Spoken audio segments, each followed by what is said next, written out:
are some seats available here in the front row, just in case you want to be at the very beginning. Yeah, this is not like school. Yeah. We are not going to ask anyone, okay? So no worries about that.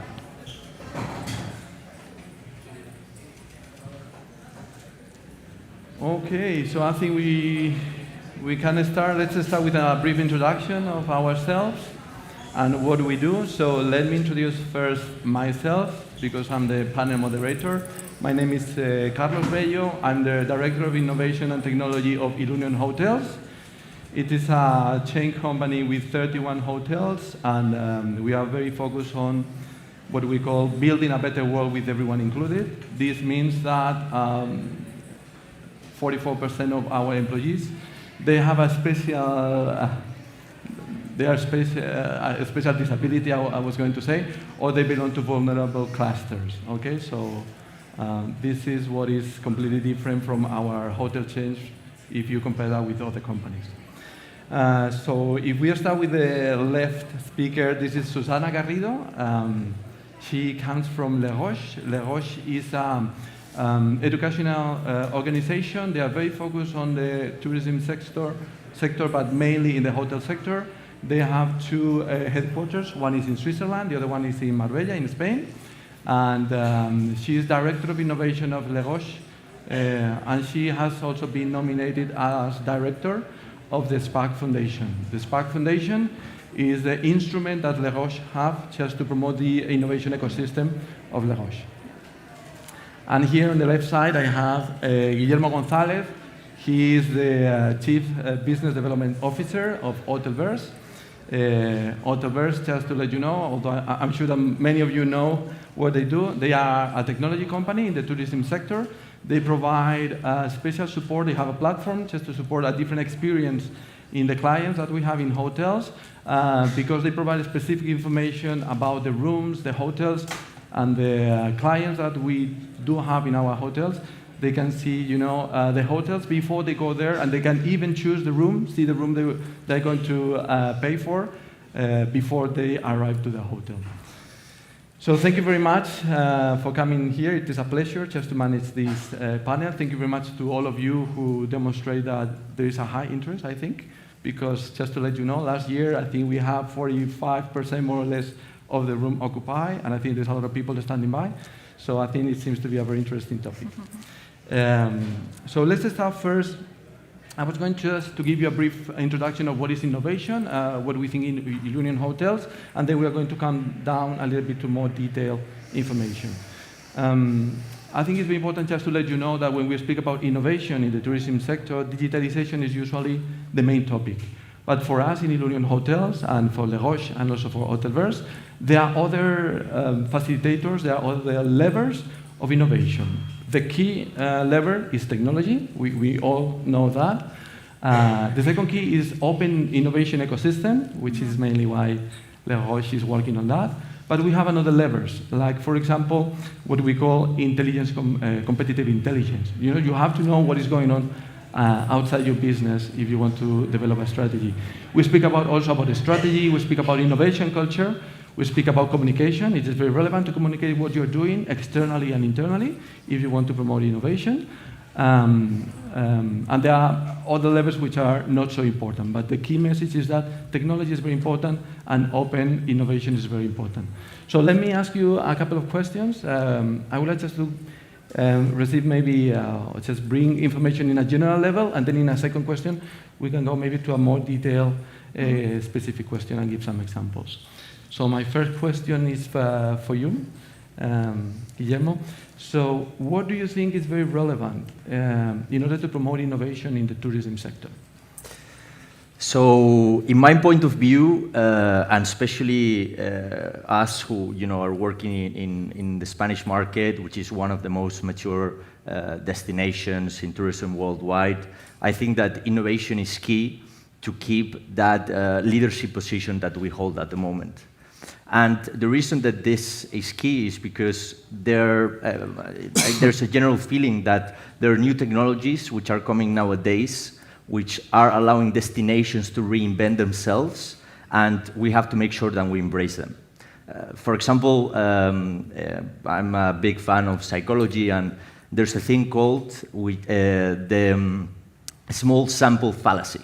And an example of this would be that imagine that you're in a tourism office in the city of Madrid, and suddenly there's a Canadian group that came for a week's vacation, and they came and 3 of them asked at your office, hey, is there a curling place? We like the sport and we would like to play.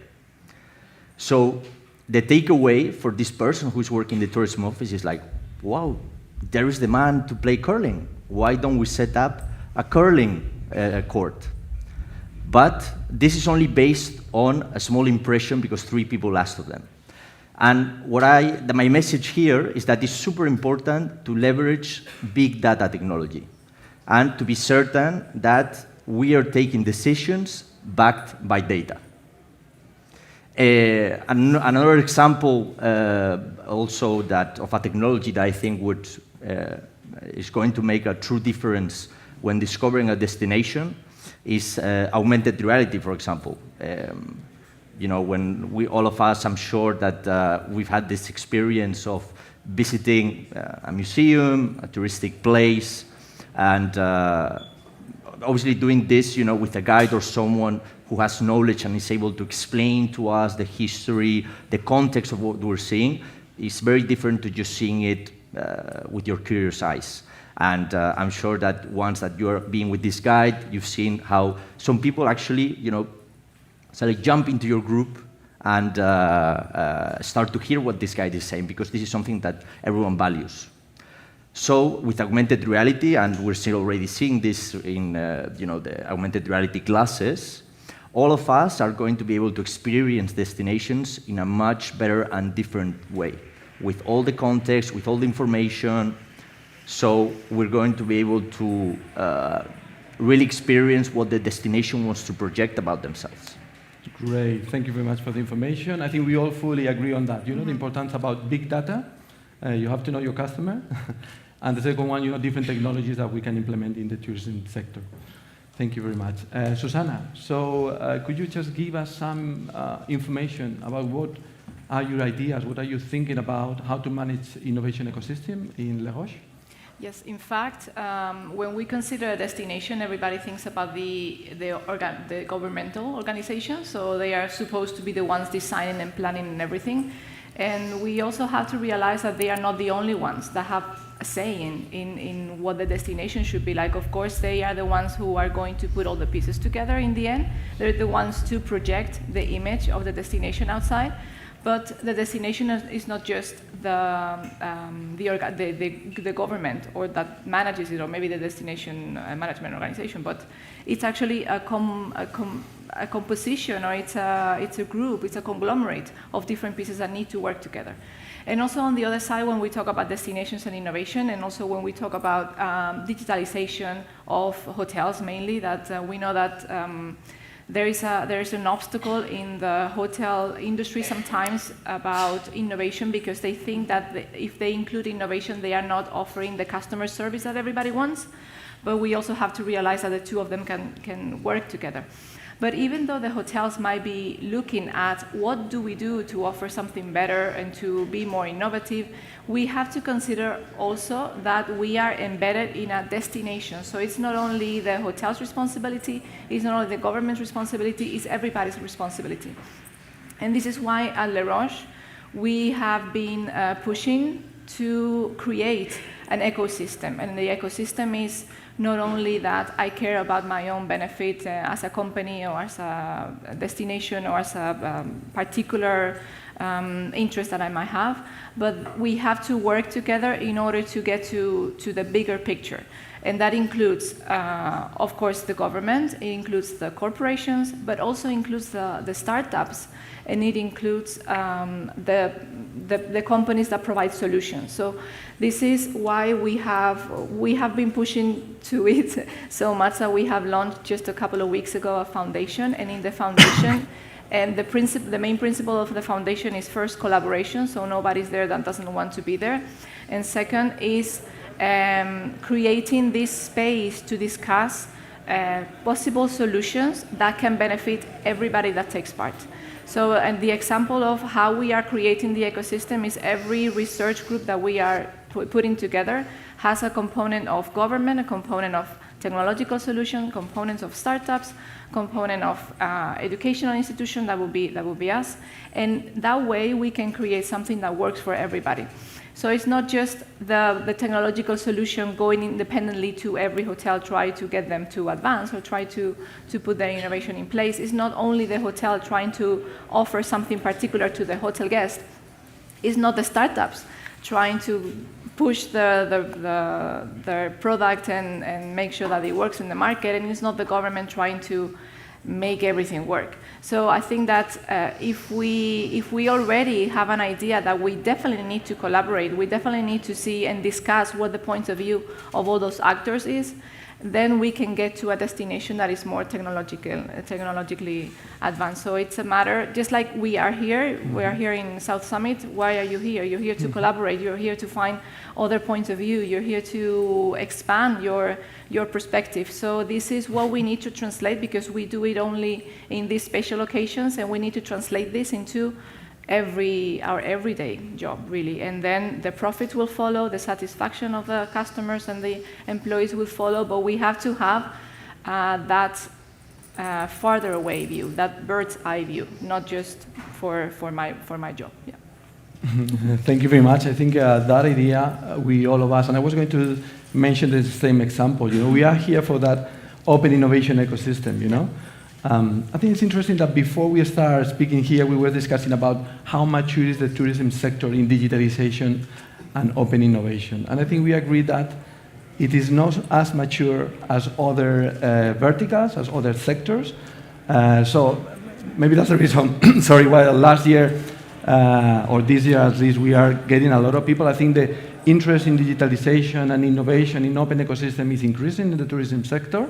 And we have to promote that, Definitely it's a sector that has a lot of space to run, and to implement different solutions. Yeah. Great, so let's go a little bit more in detail. And I was going to ask you about if you can provide a specific or more detailed information about your product, and your ecosystem. So maybe, Guillermo, can you give us some information about what do you do in Hotelverse? And I think it's very important also to know how the client, is experiencing that technology, and how he's reacting to that technology. Sure. So we at Hotelverse, we aim to create a solution which allows the user to experience the hyper-personalization of their hotel stay. I'm sure that this situation that I'm going to describe, many of you have experienced it, that you book a hotel room, you book a standard room, and you fantasize about your stay at the hotel, how much you're going to enjoy it. You start to think about the room, the views you're going to have. And then when you arrive, the room doesn't match your expectations. And this is what we want to provide to the customers. We create a solution that allows the user to select the exact room that they're going to be staying on when they arrive at the hotel. A bit like the airlines, and we're already super used to selecting the seat in an airplane. We are doing the same, but for hotels. And in order to do this, to actually show the user the value of the room, with a 2D map, probably you wouldn't see the value that much. So what we do is that we create what is called the digital twin of a hotel, which is basically a 3D hyper-realistic replica. So that when you land into the hotel website, you're able to already see the hotel, all the facilities, all the different rooms where they're located, and the inside of the room.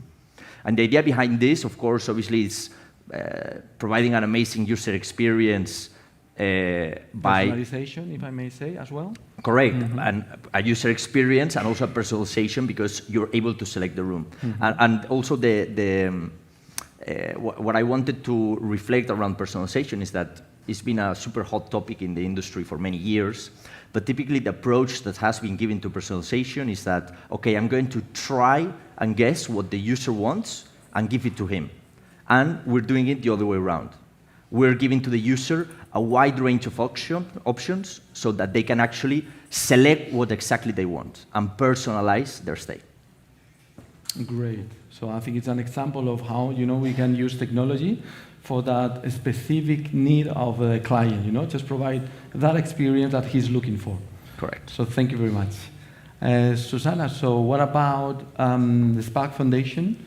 What are you doing? I heard that you are working with the challenges of the World Tourism Organization. Mm-hmm. So maybe you can provide us some information, because I'm sure that there are many startups here that can also apply there, and startups or not, other companies, we may learn a lot about what are the challenges that they are looking for. Yes, this is the second year that we are doing this. So we are collaborating with the United Nations Tourism. And they launch challenges for startups every year. So this is something that maybe whoever in the room is interested, you should definitely check it out. This year, the topic, because they select different topics. Last year was more based on sustainability and also women empowerment. Those were the main two areas. And for this year, where they are focusing the challenge is on artificial intelligence. So any company that is somehow related to artificial intelligence, and that can be applied somehow to tourism, they are launching this challenge. And I think it's a good way also to see where the market or where the future of the technology or the innovation is going. So feel free. I think that's going to be launched soon, and probably they will publish it. And whoever gets selected in that challenge is going to be incubated in our campuses in Switzerland or in Marbella. So this is our collaboration that we try to expand. I mean, there's no cost. And for us, really, there's no really an exchange of. It's just an agreement to try and collaborate with startups and trying to push more new things coming, usually from younger people. Okay, so now I think I'm getting too old for that, so I can see the younger generations having great ideas. And so we're super proud to be part of that, and it's a collaboration that we definitely want to keep. And it's also, like I said, a way of identifying where the market is going. Like Guillermo was saying, it's definitely necessary to see, instead of you deciding out of thin air what you're going to do, look at the data and look at where the trends are going. And I think that you have launched a trend, no? You have analyzed trends right now in tourism. Yes, I mean, we launched a trend report focused on the tourism sector, I think a couple of months ago, with some interesting trends that maybe I can point out. But let me come back to one question that this is out of the agenda. We still have 3 minutes. Now that you mentioned artificial intelligence, just briefly, what do you think is going to be the future related to artificial intelligence in the tourism sector? Well, I think that probably the main case that everyone's speaking about now with artificial intelligence is around also personalization.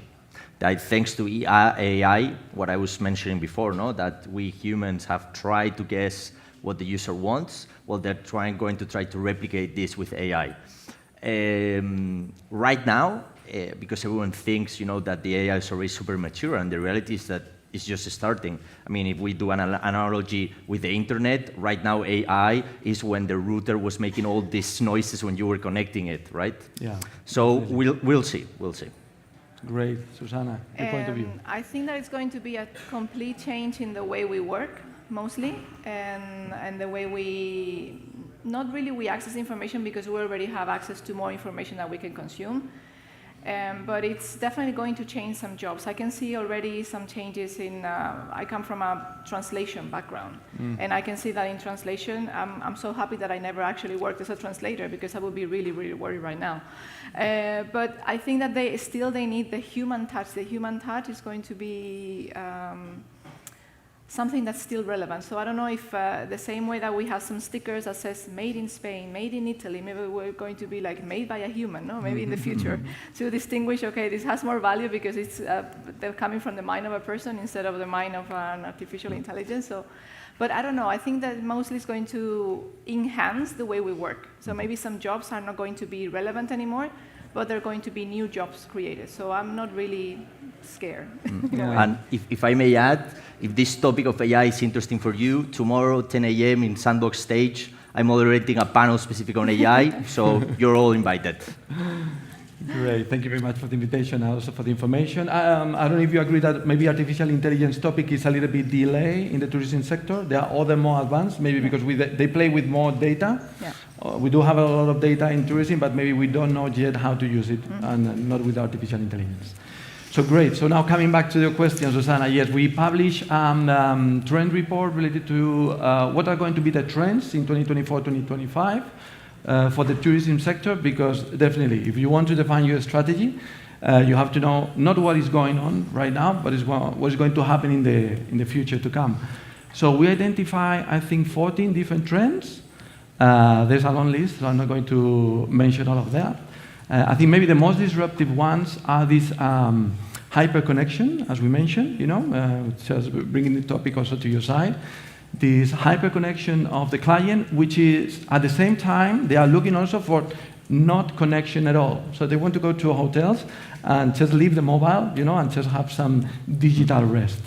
There are others like open innovation ecosystems, as you mentioned, Susana. So we are really, I think, on track, Le Roche as well. And here we are thinking about entrepreneurship programs, which I think are very relevant. We also speak about what we call the analogous sectors.